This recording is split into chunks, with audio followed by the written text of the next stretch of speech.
విష్ణు రూపాయ నమ శివాయ శ్రీ విద్య ప్రేక్షకులకి స్వాగతం. ఎవరైతే మన ఈ ఛానల్ ని ఇంకా సబ్స్క్రైబ్ చేసుకోలేదో వాళ్ళందరూ ఈ ఛానల్ ని సబ్స్క్రైబ్ చేసుకోండి. ఎందుకంటే ఈ ఛానల్ లోపల జ్యోతిషం విషయం గురించి చాలా కొత్త విషయాలు రాబోయే రోజుల్లో చెప్పడం జరగబోతుంది. రహస్యాలు చాలా ఈజీగా ఎలా తెలుసుకోగలుగుతారు, జ్యోతిషాన్ని మీరు ఎలా నేర్చుకోగలుగుతారు, దాని గురించి ఈ ఛానల్ లోపల చాలా వీడియోలు చెప్పడం జరిగింది. ఇక రాబోయే రోజుల్లో కూడా చాలా చెప్పడం జరగబోతుంది. కాబట్టి తప్పకుండా ఈ ఛానల్ సబ్స్క్రైబ్ చేసుకోండి. అలాగే ఇన్స్టాగ్రామ్ ఛానల్ కూడా ఫాలో అవ్వడానికి ప్రయత్నించండి. ఇన్స్టాగ్రామ్ ఛానల్ లోపల డైలీ ఫలితాలతో పాటు డైలీ పరిహారాల గురించి కూడా చెప్పడం జరగబోతుంది. కాబట్టి మీకు ఈజీ అవ్వడానికి ఇన్స్టాగ్రామ్ ఛానల్ లోపల పిక్చర్తో పాటు అంటే ఎలా చేయాలి విధి ఆ రకంగా కూడా దాని అనుసారంగా ఇన్స్టాగ్రామ్ ఛానల్ లోపల పోస్ట్ చేయడం జరగబోతుంది. అక్కడ కూడా తప్పకుండా ఫాలో అవడానికి ప్రయత్నించండి. శ్రీ విష్ణు రూపాయ నమ శివాయ శ్రీ విద్య ప్రేక్షకులకి ఈరోజు స్వాగతం. ఈ రోజు మనం జ్యోతిష్ శాస్త్రంలో ఉన్న ఒక యోగం గురించి తెలుసుకోబోతున్నాము. దాని పేరే రుద్రయోగం. రుద్రయోగం ఈ రుద్రయోగం ఎలా నిర్మితం అవుద్ది అది తెలుసుకోండి. అని దీని ఫలితాలు ఎలా ఉంటాయి అవి కూడా తెలుసుకోండి. మీ జాతకంలో కనుక ఈ యోగం ఉన్నట్లయితే మీరు తప్పకుండా ఈ ఫలితాలు మీరు పొందుతూనే ఉంటారు. ఎప్పుడు కూడా జాతకంలో కనుక బుధుడి పైన దేవుగురు బృహస్పతి సంబంధం ఉన్నట్లయితే, దృష్టి సంబంధం ఆస్పెక్ట్ కనుక ఉన్నట్లయితే ఇది రుద్రయోగం నిర్మితం అవుద్ది. అని ఇది యోగం ప్రత్యేకంగా కేంద్ర స్థానం త్రికోణ స్థానంలో అయినట్లయితే మరి శుభ ఫలితాలు పొందుతారు, మరి మంచి ఫలితాలు పొందుతారు. ఎగ్జాంపుల్గా అర్థం చేసుకోండి. లగ్నంలో బుధుడు ఉన్నాడు, పంచమ స్థానంలో దేవగురు బృహస్పతి ఉన్నాడు. దేవగురు బృహస్పతి 9వ దృష్టి బుధుని పైన పడుతుంది.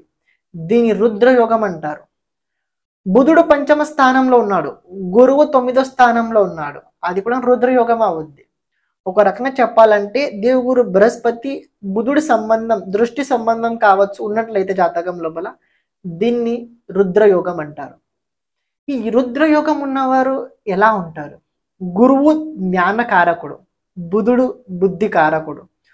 ఎప్పుడైతే జ్ఞానానికి తోడు బుద్ధి తోడవుద్దో అప్పుడు ఇలాంటి జాతకులు వాళ్ళ వాణి ఎలా ఉంటుందంటే సాక్షాత్ సరస్వతి మాట్లాడుతున్నట్టు అనిపిస్తుంటది.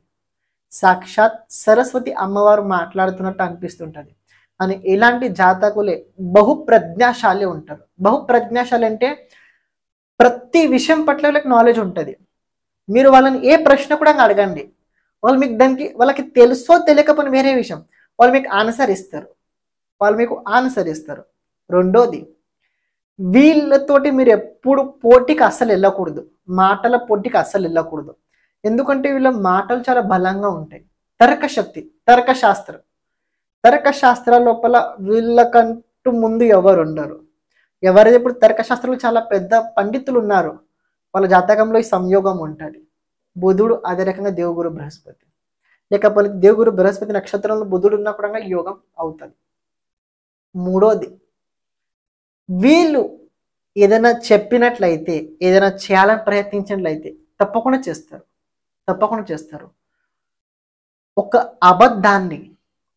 అబద్ధాన్ని నిజం ఎలా చూపించాలి వీళ్ళ దగ్గర ఉంటుంది.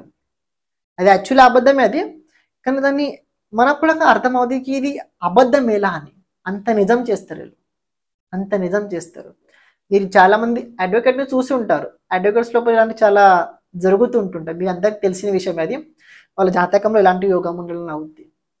ఇంకో విషయం, పండితులు, మాలాంటి పండితులు జ్యోతిషాస్త్రం చెప్పేవారు కావచ్చు, పురోహితులు ఎవరైనా కావచ్చు, వాళ్ళ జాతకంలో కూడా ఇలాంటి యోగం ఉంటుంది.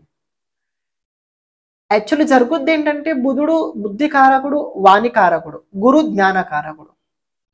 ఉన్న జ్ఞానం పంచుతుంటుంటారు వీళ్ళు ఎప్పుడు. అని ఎవరి జాతకంలో ఈ యోగం ఉందో వీళ్ళ లైఫ్లో ఒక విషయం తెలుసుకోండి. కెరియర్ మీరు ఎవరి కింద పని చేయాల్సిన అవసరం లేదు. మీకంటూ మీరు ఒక సొంతంగా ప్రొఫెషనల్ నిర్మితం చేసుకోండి, ఒక వృత్తి నిర్మితం చేసుకోండి. కౌన్సిలింగ్ చేయడం, ప్రిడిక్షన్ చేయడం, చెప్పడము, గైడెన్స్ చేయడము, ప్రవచనకర్తవ్యులు ఎవరైతే పెద్ద వాళ్ళలో వాళ్ళ మాటలు వింటే మీకు సంతోషం వచ్చుద్దు. వాళ్ళ జాతకంలో ఈ యోగం ఉంటుంది. మీరు జాతకం చూసి ఓపెన్ చేసి చూడండి, మీకు అర్థం అవుతుంది. చాలా యోగాన్ని జ్యోతిష్ శాస్త్రం లోపల, కానీ యోగం చాలా అద్భుతమైన యోగం. నేను చాలా జాతకాలు చూడడం జరిగింది. చాలా మంది ఆ పొజిషన్ లోపలనే ఉన్నారు. రేపటి రోజున మనం ఇంకొక రహస్యమైన యోగం గురించి తెలుసుకోబోతున్నాము. శ్రీమాత్రే నమః.